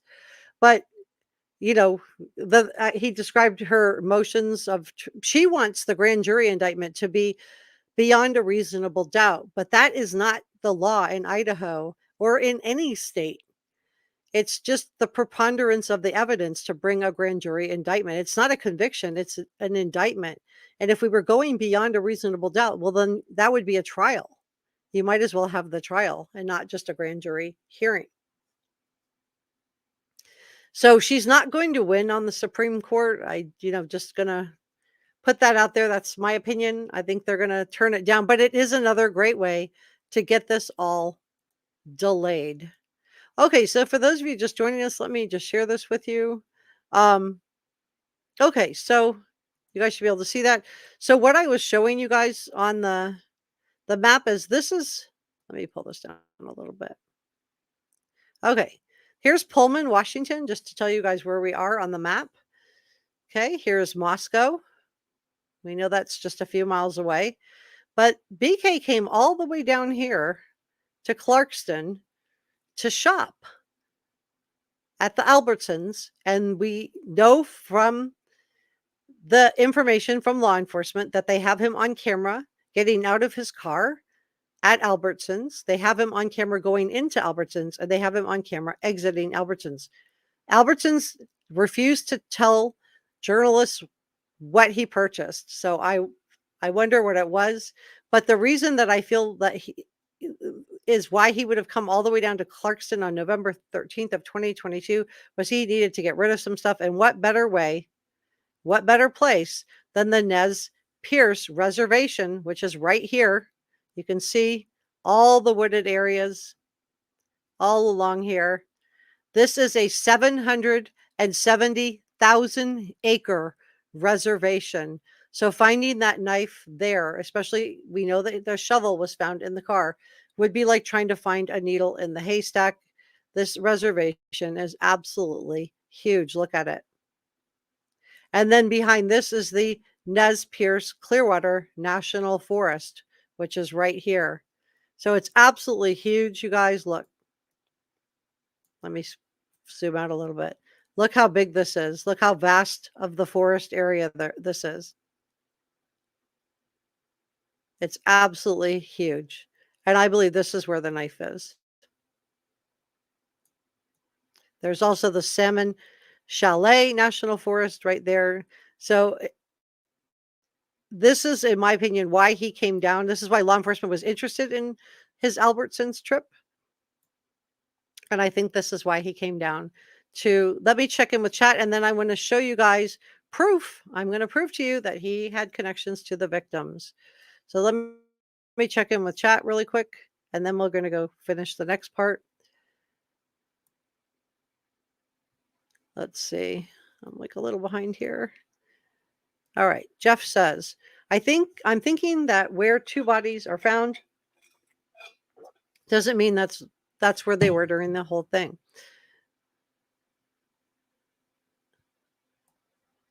Okay. Kate says, I've been following this case since day one. There are some bombshells in the Paramount doc. Thanks for that. I did see that they had made something. I just haven't watched it yet. Zero said BK is probably telling her he wants to see all the evidence. Yeah, I'm sure he does. And I'm sure in the Supreme Court, even though I think it's a lost cause. I don't think that the Supreme Court, this is not the Supreme Court of the United States. This is the Supreme Court in Idaho. They're not going to change the standard of what the proof is in a grand jury hearing, because then they're going to get appeals from every inmate that got indicted by a grand jury that's still alive, because this law is from the 1880s. So the Supreme Court's not going to change the standard on that. But she has to give a vigorous defense. I don't fault her for this. She has to give a vigorous defense. She has to show that, she's done her best by BK. And by taking this to the Supreme Court, it helps to show that she's doing her very best by her client. So, good on her. She's giving a very vigorous defense. Don Juan says this whole case is BS. How can a defense attorney defend if everything is gagged? What's gagged? The gag order's in place. Are you talking about the gag order? The defense, the prosecution has told us, and Ann Taylor didn't dispute it in the hearing. The prosecution has told us that they've turned over 95% of what they have of everything that they're going to present at trial to the defense team. And what they have not turned over is because they don't have it back yet. They're still waiting on some lab results. They're still waiting on some reports. But the gag order is in place to protect BK. It's not for the prosecution. It's not for the judge. The gag order is to protect the defendant. That's the reason for the gag order. Kaylee 475 says there has been plenty of time to provide an alibi to improve his innocence. Gail says, it's a great, I never tied in the true crime thing. Jory says, homie literally went back in the early morning because he realized he left the knife sheath and wanted to delight in the aftermath. Yeah, we don't know if he was back there, because I do think the fact that the front door was open and we have this Vans shoe print outside of Dylan's bedroom door, I do think that he did try to go in to find it. This would have been really a blunder on his part. And this is why I think he was seen all over town wearing these medical grade gloves. Law enforcement had to sit outside the Albrightsville, Pennsylvania house. They had the house under surveillance. They had to sit outside the Albrightsville, Pennsylvania house to see him cleaning meticulously that car in the middle of the night wearing these medical grade gloves. They found him when they arrested him in the wee hours of the morning on December 30th. They found him in his parents' kitchen, separating his personal trash from his parents' trash, putting his personal trash into separate Ziploc bags. And they had seen him while he was under surveillance, taking his personal trash in Ziploc bags and walking it down and putting it into the neighbors' trash bins. Now, if you guys saw the house on Albrightsville, Pennsylvania, you know that there's probably each house sits on a half an acre. So it wasn't like he just walked outside the door and dropped it in his neighbor's trash bin by mistake. He had to walk down to the next house, and law enforcement had him under surveillance from the 27th until they arrested him on the 30th. And they literally sat there and watched him. Now, they did get his own DNA. They did get the trash that he separated out. And I think, again, this just, this could just be another coincidence. I've heard people say, well, he recycles. Recycling is not separating your personal trash from your parents' trash. Recycling is separating paper and plastics from your trash. So it's not the same as recycling. That's just my opinion. This girl says, BK is enjoying every single step of this case. He's reveling in it. Of course, he gave a whack alibi. I believe he gets his kicks from messing with all of us. Shame on him. Well, I think he was really angry after the last hearing. I told you why. I showed you that he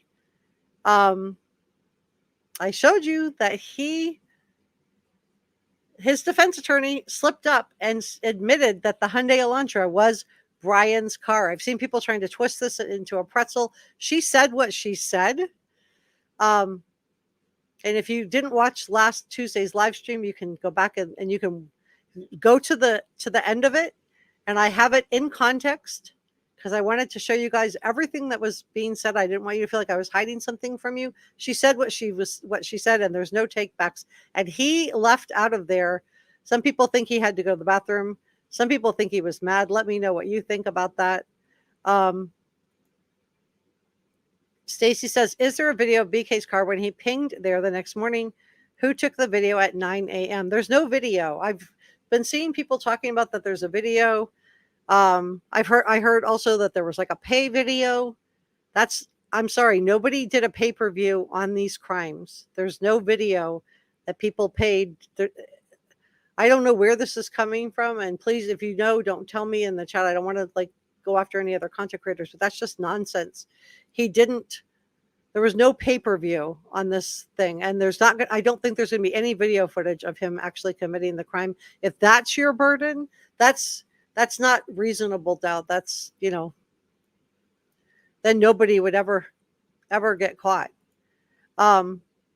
It's crazy how two forensic methods during I'm going to watch my words. A slays 90% of the conspiracy.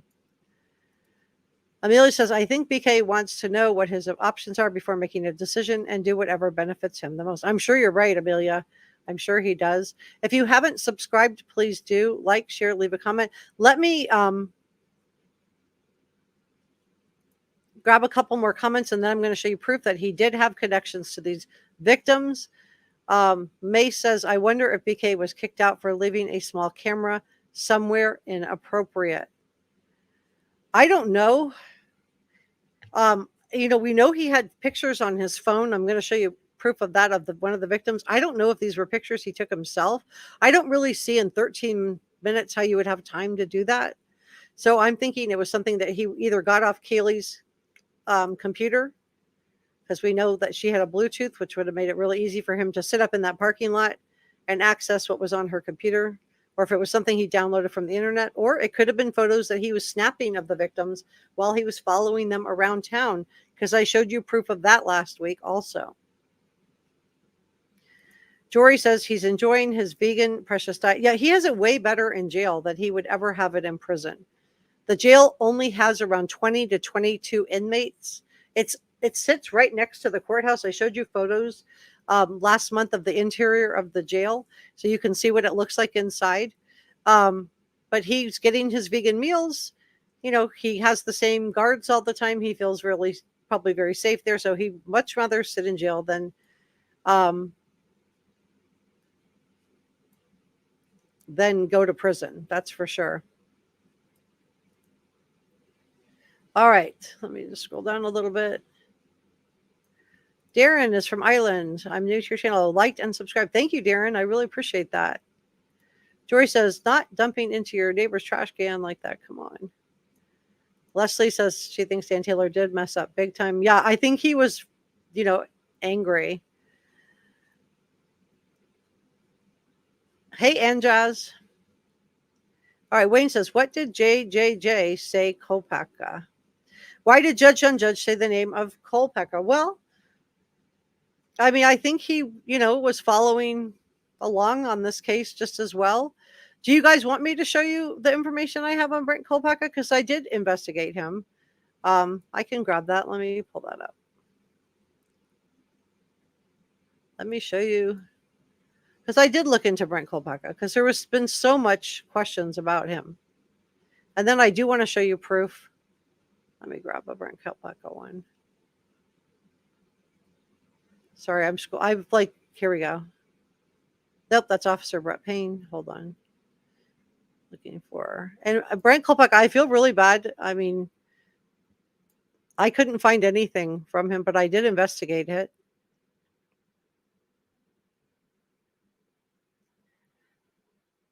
I'm looking for the videos.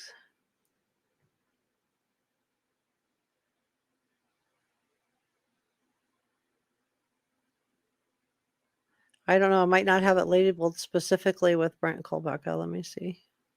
I thought I did. I'm in my external hard drive. If you wonder what am I looking for, I back up everything.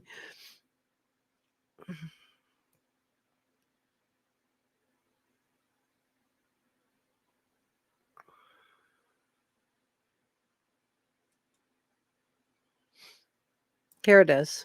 Okay.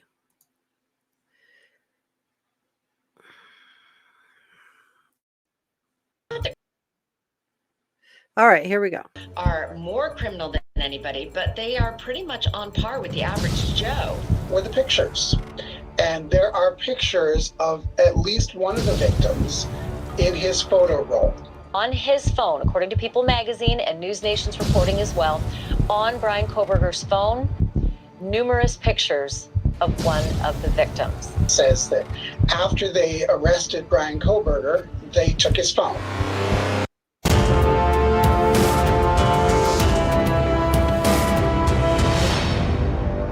This is reported. Let me address this question from Alan, because this is something I also get in the comment section a lot. So what are known mitigating factors that he wasn't actually the DoorDash driver?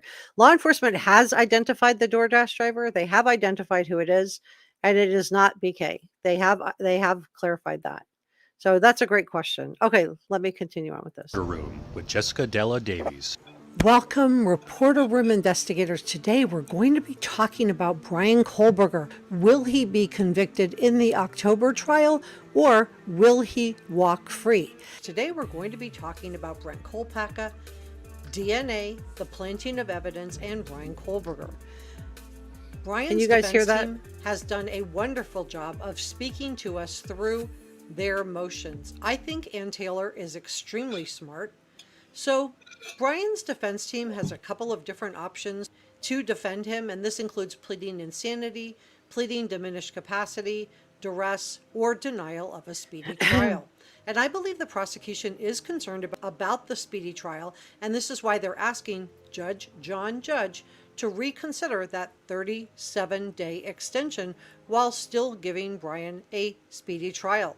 The prosecution is asking for Bryan to waive his right to a speedy trial if he wishes to have an extension. Now, I'm going to discuss Bryan Kohberger and the planting of DNA evidence in just a moment, so please stay with me. As always, Bryan is innocent until proven guilty, but because he is the only one who has been indicted, arrested, and is sitting in jail, I am going to be talking about this crime in terms of Bryan Kohberger. Let's go through the various defense options that Ann Taylor has available to her. If a defendant is legally insane at the time he commits the crime, he can be found not guilty by reason of insanity. But the defense cannot claim insanity because Bryan was sane and even working as a teaching assistant at the Washington State University. They could also try pleading diminished capacity. But again, Bryan was smart. Maybe not genius smart, but smart enough to get his master's degree in criminology. The defense can't plead duress because these four students were at home enjoying their evening. They weren't bothering Bryan in any way. So I believe the defense was trying to get a speedy trial appeal ready by requesting this 37-day extension while maintaining Bryan's right to a speedy trial. As I just shared, we saw this in the Lori Vallow Daybell case, and she definitely used it to appeal. So this is why the prosecution has put forward a motion not to grant this 37-day extension unless Bryan waives his right to a speedy trial. So let's talk about planted evidence and Bryan Kohberger. The defense is going to claim that Bryan's DNA was planted by law enforcement. To do this, they're going to have to impugn three different arms of law enforcement: the Moscow Police Department, the Idaho State Police, and the FBI. The jury is going to have to believe that all three agencies conspired to frame Bryan Kohberger. And as I've shared with you in prior videos, if law enforcement simply wanted to frame someone, there would have been much easier people to frame. I mean, let's face it, no one had even heard of Bryan Kohberger prior to his arrest. So the easiest people to frame would have been one of the two surviving roommates, Kaylee's ex-boyfriend, Jack D., or even Brent Kohberger. So why would they pick some unknown guy like Bryan Kohberger that was a teaching assistant and lived 15 minutes away from the victims to frame? Nobody ever heard of this guy. And for everyone who's talking about Brent Kohberger, I looked into Brent Kohberger. I have been on this case since the beginning. I looked into Brent Kohberger months and months ago. Go through my video playlist and look at it. I looked into the connections. I couldn't find any connections between Bryan or Brent other than the fact that they both lived near each other. There's no known connections that the two even knew each other. Zero. Nada. Zilch. None. So I think if law enforcement wanted an easy patsy, Brent would have been an easy one to pin it on because Brent is not here to even defend himself. It also would have been easy for law enforcement to go in, get Brent's DNA because he did away with himself, and plant it. Because again, Brent isn't even here to defend himself. However, I do believe that law enforcement was actually trying to get the real person who actually did this off the streets to protect other young people. We have so much stuff to get into. Welcome to all of our new subscribers. We have hundreds of people who are newly subscribed to Reporter Room. Welcome. Thank you so much for helping us get to 30,000 subscribers. If you haven't subscribed, let me just fast forward over that. Okay. Let's talk about that 8-hour time gap. It is a legitimate concern, but both roommates, Bethany and Dylan, are stuck under a court-imposed gag order. So before we ruin the lives of two young women who so far's only crime that we know about has been to survive a brutal attack on their roommates, why don't we wait for the trial and actually hear what they have to testify to? Let's hear what they have to say. They were both thoroughly investigated by law enforcement and they were cleared. So I think it's important to remember that Bryan was not known to anyone, including law enforcement. This wasn't the OJ case where he was a famous football player who had had the police called on him prior by his wife, which is what happened in the OJ case. So law enforcement actually knew who OJ Simpson was. So do I think OJ did it? I do, in my opinion. So nobody knew anything about Bryan, including law enforcement. And I think it's important to remember this because in order for evidence to actually be planted, there would have to be a plan, a conspiracy by 3 different law enforcement divisions. So to believe that this DNA evidence was planted, we're expected to believe that the Moscow PD, the Idaho State Police, and the FBI, all of these people went along with this plan to frame some unknown guy. And if law enforcement was going to frame this unknown guy, then they would have to get his DNA. The DNA of a guy who supposedly wears rubber gloves when handling his garbage. And law enforcement would have to believe that this would be the only DNA that you could find on that knife sheath. And they would have had to have planted it. No. So Bryan's lawyers and Taylor also hinted at the latest hearing that they're going to impugn the qualifications of some of the law enforcement investigating this case. I don't think the DNA was planted. The defense is not trying to discredit the direct DNA testing sample that was the cheek swab obtained directly from Bryan from a court order. It was legally obtained, and this DNA sample showed there was a 1.37 octillion, not million, not billion, oct is 8, octillion chance of Bryan's DNA on the snap of the knife sheath found partially under and to the side of Maddie Mogen. In short, the DNA was a match to Bryan and only Bryan. Defense cannot use any of the normal excuses like insanity because there is no evidence that Bryan was insane. They can't argue diminished capacity because he had a master's degree in criminology and was working on his PhD. They could argue duress, but I don't think the jury's going to have a lot of sympathy for Bryan. If he was stressed out, and he probably was, but to go out and do away with 4 innocent young people because you're stressed out, 4 innocent people who were minding their own business inside their own home. So the defense is pretty much stuck with arguing that it was a setup. We have evidence that Bryan was under duress. Bryan was known to have anger issues. He had 2 altercations with his male professor, so I believe he was under duress. However, no one is going to feel sorry for this guy. There's no excuse to go, I'm upset, I got let go of my teaching assistant job, so I'm going to go do away with 4 innocent young people. No, that is not going to fly with the jury. So the defense is using the classic constitutional violation strategy to defend him. It's their only option. Please let me know what you think in the comment section below. Because this DNA ended up to be 1 in an octillion, not billion, not million, octillion chance, it's going to be very hard for him to overcome this DNA evidence, in my opinion. All opinions are welcome. You don't have to agree with me. All I ask is that you leave your opinion respectfully. Yep, we don't all have to agree, and that is really all I ask. Let me go ahead, and I want to show you guys proof that he did have connections to the roommates. The other thing I do want to address really quick is that I see, let me grab this really quick. I see people, just yelling out fake news or fake, there's a gag order. I just want to say that journalism has a long history in the United States. It's important to consider that media and journalists have a long-standing history of protecting the anonymity of sources, and journalists have gone to jail to protect their sources. So if someone feels like they can talk to a media outlet like NBC Dateline or the New York Times or something like that, it doesn't mean that it's fake, because a news outlet like this is going to vet the sources.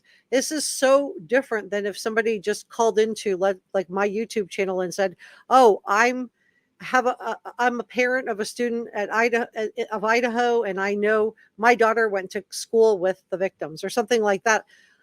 They would have to get to on Dateline or to get into a newspaper article as a credible source. You would have to prove that you did have this connection.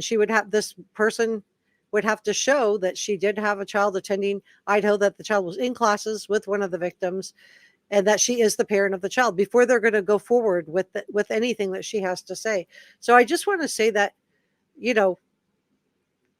I'm a journalistic channel. I'm a journalist myself. But they're going to vet the sources before they go forward with it. So I just wanted to put that out there because I've seen that in the comment section. I just wanted to kind of address that. This is just to show you that there's a Safeway right there. Safeway is owned by the same company as Albertsons, right? And that's in Pullman. He didn't have to go to Clarkston. So why did he go there that day? That's the Albertsons. So let me play this for you.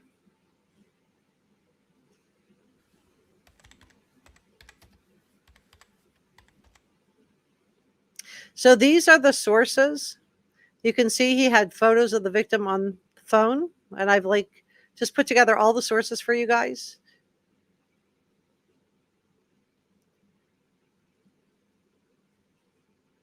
I just wanted to prove it. You don't have to take my word for it. Please subscribe if you haven't already. He had pictures of one of the victims on his cell phone. This is the ID that was found inside a glove inside the box at his parents' Albrightsville, Pennsylvania, the ID that belonged to one of the victims. He visited the Mad Greek where the victims worked. The Mad Greek owner has denied this, but I don't think the owner's been in the lobby the whole time. He ate at the restaurant. You can see that one. He visited the restaurant where the 2 victims were. I mean, this is multiple sources. I'm just so you can say one is wrong, but you can't say all of them are. BK followed the female victims on Instagram before. I'm just watching my words here. We've also heard this from Stephen Christy Gonzalez. He had pictures of the victim on his phone, multiple photos of one of the female victims on his phone. This is ABC News.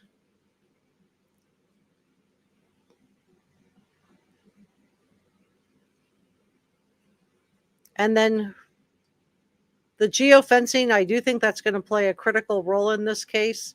I do think that the geofencing is what stores do to they'll offer you to log in, but they also collect the data from your phone when they offer that handshake, that touch. They also collect the data from you, and this is how they know where you're shopping, what you like to do, where you are. So I think this is going to play a crucial role. Let me take some more comments. Orange Bee Watts says, hi, I'm new and I'd like to chime in on the judge saying Kolpaka. He did 100% in fact say, he didn't say the whole name. He just said and he just started, he could have just, I didn't hear him say the whole name of Kolpaka. I have the hearing. I have people telling me to watch the hearing. I watched the hearing. I streamed the hearing. I have the hearing. He didn't say Brent Kolpaka. But he did say, he did say it, but I did already investigate Brent. I don't know really what else you guys want me to do. I'm not going to, you guys deserve credible information, and I'm not here to bring you nonsense. I just want to say you guys deserve to have credible information. You deserve to be told the truth, not just, to get views. Jennings says BK loves dragging it out. Well, the game is to delay. That's their strategy at this point. They have to delay. They mentioned they spoke to the DoorDash driver and were satisfied with the story. That doesn't mean it was not BK. Yes, it does. It does mean it. Let me grab that. Let me just pull that up.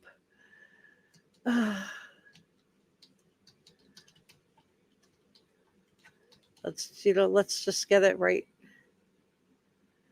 I have to get through okay.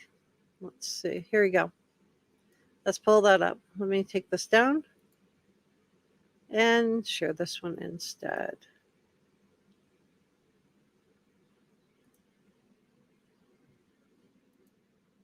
Okay. So this is Law and Crime. This is the source on this. He lived 1,200 feet from my door. The driver who brought the Idaho victims home that night. Oh, this is the driver that brought him home. Okay, wait, wrong one. My bad. Sorry. This is why I try to prep these out ahead of time. Let me grab this. DoorDash driver, Kohberger.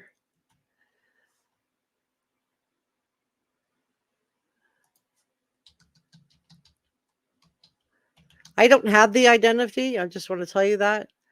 I have to slog through the ads for becoming a DoorDash driver.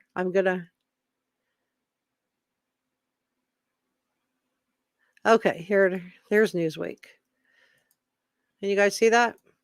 Okay, so my source on this is Newsweek. And you guys can see I do try to bring you lots of different sources. So according to a motion,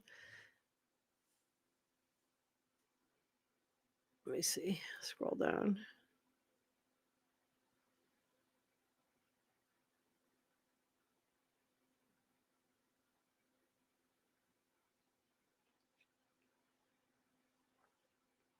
Okay. Other individuals could have been the DoorDash driver who brought the food to Xander Kernodle at 4 a.m. the same night. The driver was soon identified by law enforcement. They know who it is. A forensic review of Xana's cell phone showed that she was likely awake and used TikTok at approximately 4:12 a.m. So I just want to share that with you. Just want to put that to rest. So BK was not the DoorDash driver. I know there's been a lot of speculation about that, but he was not. Let's see. We have any other questions? Thank you, Micro Kimmy. Carol says Ethan and Xana probably didn't have time to call 911. The two roommates had 8 hours. There can be no comparison.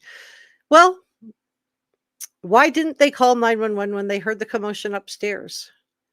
Because I've heard people say, "Oh, it must have been really loud." It must. So Dylan, if Dylan and so my point on using this, Carol, is that it's not about the time. It's that there wasn't anything, in my opinion, that set off alarms with Ethan and Xana either. Because if there had been, they would have called 911. They had time. They had time to call 911 if they would have heard something, if they would have heard any kind of big noises. I'm watching my words, like, screaming or something like that coming from upstairs. They would have been able to call the 911 at that point, but they didn't. And my pushback to you on that, and you're absolutely entitled to your opinion, but my pushback on that is to just say that I think that they didn't call 911 because it didn't sound like what we think it sounded like. I think the perpetrator practiced, and I think there's areas that you can go to the diaphragm where it would make it hard for someone to get a breath and to be able to do that. So that's my response to that. But you are certainly entitled to your opinion. Yeah, I don't want to. I'm like, it's really interesting to see the people that are so intent on going after the roommates are the same people in the comment section that tell me that BK didn't do it and he's innocent until proven guilty. And they're right. But the same people also say that the roommates did it. Well, they haven't been charged with anything, and they're stuck under a gag order that was put in place to protect Bryan Kohberger. They're under a gag order to protect Bryan Kohberger. So they haven't been able to say anything to defend themselves or anything. So people are, if you're going to give grace to Bryan Kohberger when he's been indicted and charged but not found guilty, he's innocent until found guilty, he's presumed innocent. But you're not going to give grace to the roommates who haven't been charged with anything. To me, it's, make that make sense for a second, because it doesn't make sense. It doesn't make sense. They haven't been charged with anything. Their only crime is that they survived this guy. And was he going to do away with them next? Did he think somebody had possibly called 911 after someone said there's someone here?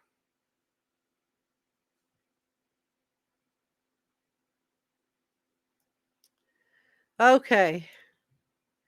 Hey, Mark. Mark says, great. Just came across your channel. Haven't found any that I'm 100% in agreement with. So I agree with everything I've heard you say so far. Oh, thank you so much, Mark. I really appreciate that.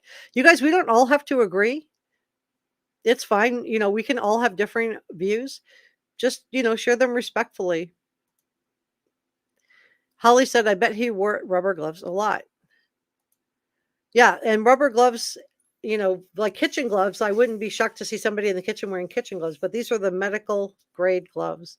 May says, when I was a student, there were many strange people walking through the house in the middle of the night, especially sneaking out as to not wake anyone. I would never assume that that you wouldn't just be in your bed and hearing noises or see a man in the house when you have 5 beautiful female roommates living together, seeing a man leaving the house that, could have just been a platonic friend. Maybe they thought it, wasn't.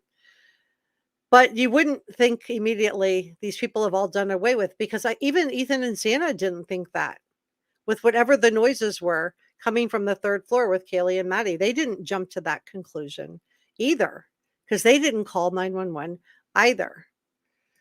Either. Cynthia says tribal law is on the res, not law enforcement. Oh, thanks, Amelia. Yeah, please give a thumbs up. All right, let me take a couple more questions. Garth 1964 says, I know this isn't solid evidence, but why was he sorting his mail at 3 a.m. into plastic? It wasn't his mail. It was his trash. He was separating his trash from his parents' trash and wearing medical gloves in the kitchen. This is when they arrested him. But they also saw him separating his trash from his parents' trash and putting it, because remember, they had him under surveillance from January 27th until January 30th when they finally arrested him. But when they came in to arrest him, he was in there wearing his medical grade gloves in the middle of like in the wee hours of the morning, sorting his trash from his parents' trash and putting it into Ziploc bags. So, again, it could just be a coincidence, but that's not recycling. Recycling is separating paper from plastic and putting that into recycling bins. It's not separating your personal trash from your parents' trash. So just like some common sense would be helpful, I think. Wayne wants to know who the DoorDash driver. I don't know, Wayne, but we are going to find out at the trial. I'm confident that the DoorDash driver, the defense is probably going to be looking for a alternate suspect. I called this the straw man, and that kind of goofed everybody up because they thought I was talking about the straw man argument. So we'll just say alternate suspect. So one of the defense tactics that we saw, like in the Casey Anthony case, is that in Casey Anthony, they used Casey's dad, George Anthony, as a alternative suspect. And somebody some people on the jury went for it. It worked. They found Casey Anthony not guilty. But do I think that George had anything to do with what happened to Kaylee? No, I don't. But he was used as an alternative suspect.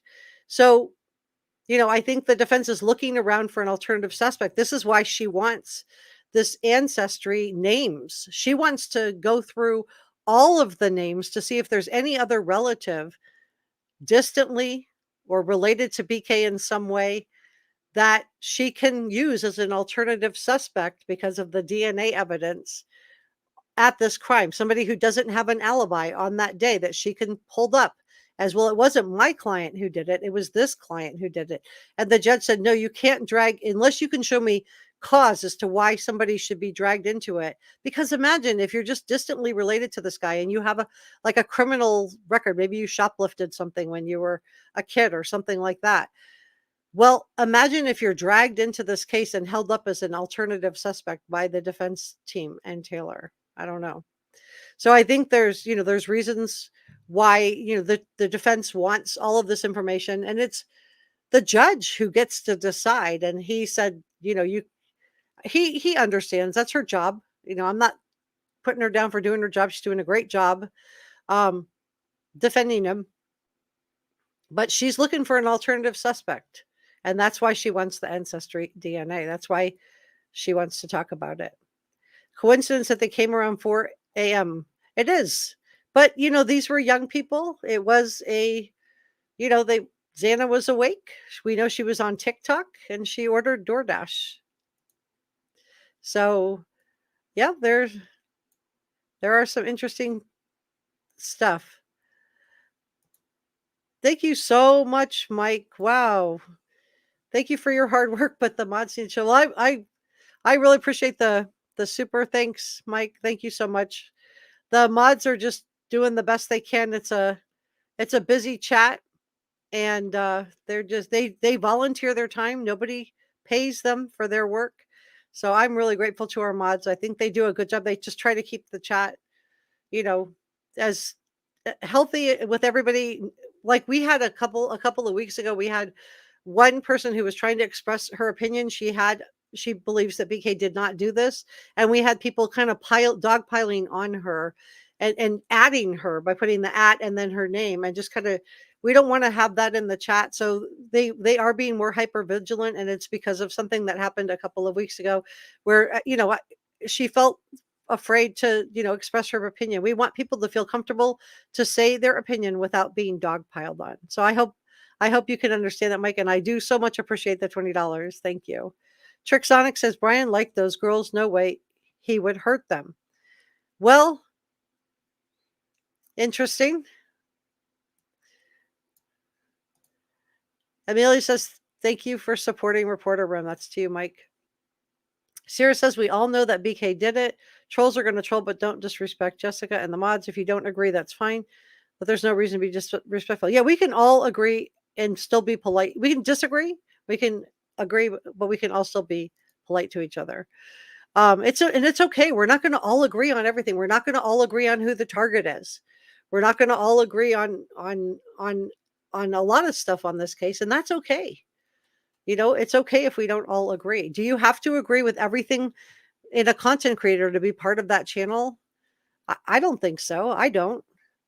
I have good content creators that I'm subscribed to, and I don't have to agree with everything that they say. Linda says, I don't think BK went that far to ditch the knife. There are many places on the way to Clarkson he could have done it. The clothes, however, he may have taken that for. Interesting. Interesting. Amelia says the mods are a gem. They are. Micro Kimmy says Starbucks does that. I'm not sure. I missed the first part of that. Kimmy, sorry. Wayne says, Ann Taylor says no connection between the roommates and BK. Well, she said that at the beginning of the case, didn't she? I haven't heard her say that now, but I just showed you all of the documentation. There's multiple connections. He went to the Mad Greek where 3 of them had worked, Maddie, Kaylee, and Xana, all at different times. Kaylee had a job earlier. She was leaving. She came back on November 13th to show her car to Kaylee did to Maddie. So, but she had worked at Mad Greek prior to that, and Maddie and Xana were still employed at the Mad Greek. We also know he was following them on Instagram. We have multiple sources that have reported that out, including Steve and Christy Goncalves, but not just them. And I showed you all the sourcing, so please feel free to go through and read it up for yourself. Stacy said, if they can find your phone when it's off, then it's tracking location when it's off too.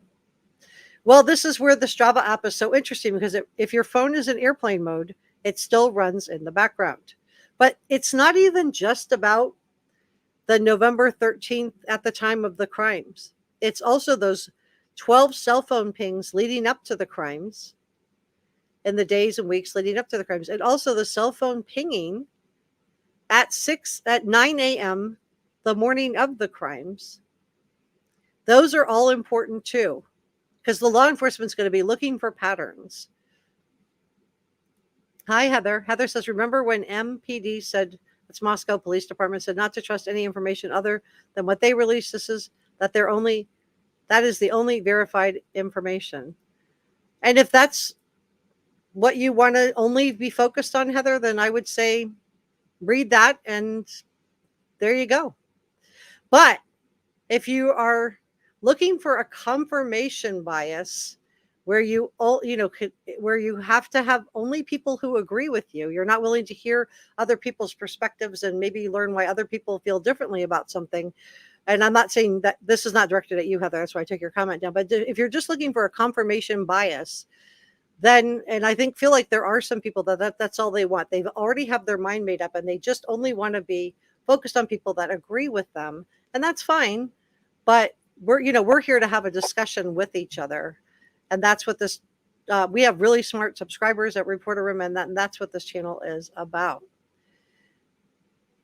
All Injustice believes he traveled across the country for them. So it sounds like you think he took the job to get close to the victims. Juicy Tomato Vlog says, so if he never went over there looking for Ethan, what would have happened if he never went over there looking for Ethan, what would have happened with someone called the police? I'm not sure I understand your question. Can you clarify that for me a little bit? Just want to make sure I understand that. Jory says, if the glove fits, don't acquit. I am like on the Twilight Zone. All of this and 98% of the evidence is locked behind a gag order. Yeah. And that's in place to protect Bryan Kohberger. I've heard people saying, oh, well, he's, he can't get the information out there. No, the gag order is to protect him. It's to protect him. That's, if it was to protect the roommates, I'm sure they would rather have spoken out about the, frozen shock phase and why it took them 8 hours, because anything can be attributed to that. Victims First said, could it be possible that law enforcement got BK's DNA from BK's pre-screening employment at the Moscow PD? What job interview have you ever applied for that you need to provide your DNA? So my answer to that is no. Yeah, that's about the only thing I can find that links the two of them. They have the same initials. Desired City and Taylor says a lot of things. I believe she's trying to save his life, though. I agree. And she's doing a great job. I mean, that's her job, is to sow doubt. She just needs one juror. So that's her job. She's doing a good job, except for when she let it slip up last week that it was his car. Oops. That was bad. Pam says, Oh, thanks. Thank you so much, Pam. I appreciate the positivity. I really do. Truth Exposed says one of the Ted Bundy victims was dumped into the river and they have never recovered her. That's really sad. Mark says, hi, Mark. There's a ton of evidence we still don't know about. Steve Gonzalez was assured by the prosecution they have enough evidence, told not to worry. Yeah, I mean, we're only seeing the tip of the iceberg. And the gag order, again, is in place to protect BK. It's to keep from all the evidence coming out and tainting the jury pool.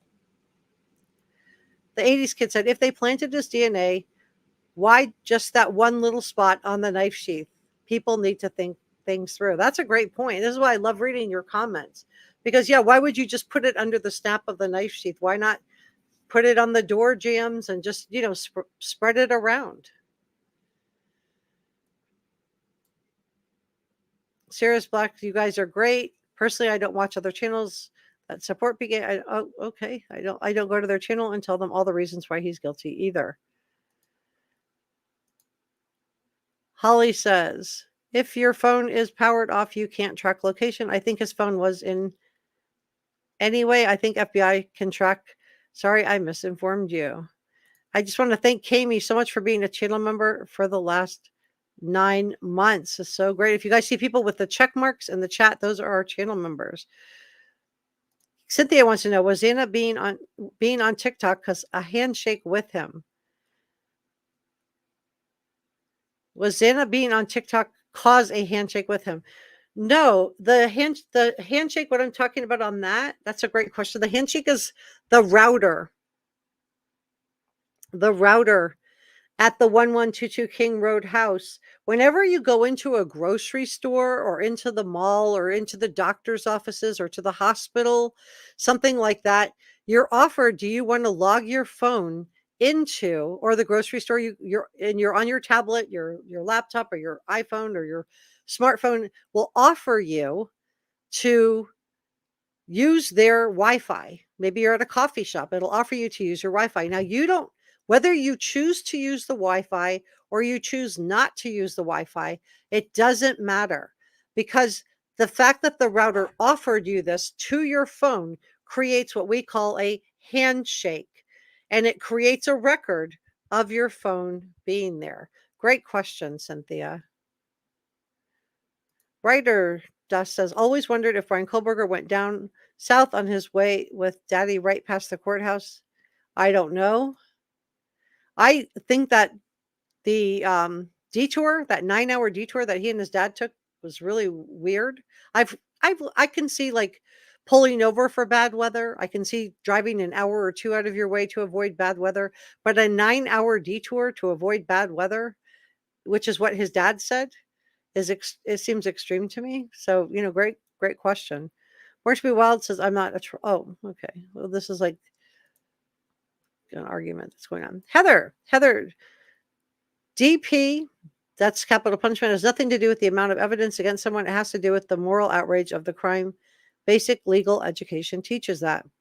Well, I think it has to do with the moral outrage because of the severity of the crime too, right?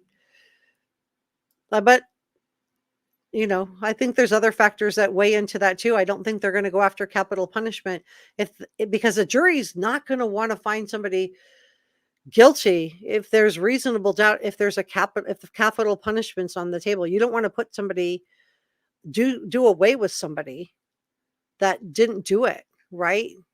So they're not going to want to put somebody away and have them be done away with if they think he's innocent. So it almost makes it harder. It's a harder road to climb for the prosecution to bring a capital punishment to the case. But it also, to me, tells me the confidence that they feel like what they have in their evidence too.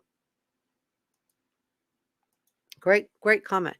Holly says, that's because you're a respectable and responsible person. Somebody just like antagonize some people. We don't have time for that. Yeah, we don't please. Yeah, if somebody has a differing opinion from you in the comment section, it's okay. Let them have their opinion as long as they're being respectful about it. It's okay. Kimmy says, this could have been silent, hit a vocal. Right, exactly. If you just go right here with your 7-inch K-bar or here, the diaphragm or something like that, you could and you practice, and I think that this crime was practiced, you could do away with somebody really, really quickly. Create Vids Music says, how many of you think AT will eventually have the heart-to-heart conversation with BK before trial, given all the evidence against him? I see a plea deal before trial, in my opinion. Scott Reich from Crime Talk said the same thing. Or he said the best thing would have been not to waive the right to a speedy trial. He thought that there was a mistake on that he thought BK blew it. And he said that he thought at this point Ann Taylor was doing what he calls the big bus theory, and which is just delay. That's why she's going to the Supreme Court. She knows the Supreme Court's not going to rule on grand jury standards that go back to 1880, because this was cause any inmate that was ever indicted under the grand jury would be able to, get a do-over on their case. They're not going to throw out 100 years of law in Idaho just for this one defendant. So, but she has to do everything she can to try to exonerate him. That's her job. So she's doing what she needs to do. Will she have a heart-to-heart with him and do a plea deal? I don't know. Scott Reich from Crime Talk thinks he would do a plea deal. And right now he just feels like it's the big bus theory, which is delay. And I talked about this as well, that I thought that this was just, at this point, it was delayed because witnesses move away, witnesses pass away, witnesses' memories fade. And that's why, Ann Taylor didn't want to set the hearing date. She doesn't know if she can be ready in the summer of 2025. So yeah, it's very, very interesting on all of that. Well, I think we should leave it there. If you haven't subscribed, please do. Thank you so much for joining me, and I will see you next week for our live stream. And be on the lookout. I have a BK video coming out this week, and I also have a Chris Watts video coming out this week. So be on the lookout for that. Please subscribe if you haven't. My analytics show me that 50% of the people who watch my show aren't subscribed. Please subscribe. Help a girl out. I would appreciate it.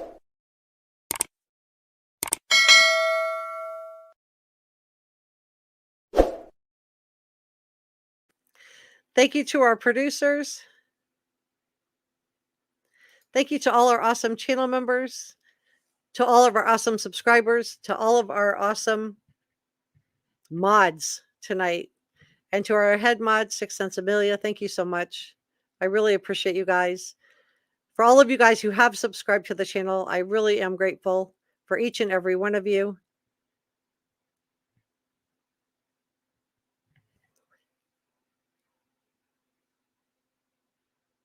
And thank you for your super chats and super thanks. And I will see you guys next week for the live stream. And then I will see you in the top chat, I hope, for the next BK video, which I filmed today. So it'll be up, posted later tonight or tomorrow, but it'll be up for everybody to see tomorrow or the next day. So be on the lookout for that. I love you. I'm grateful for you. And again, thank you so much for being such an important part of Reporter Room. See you next time. Bye.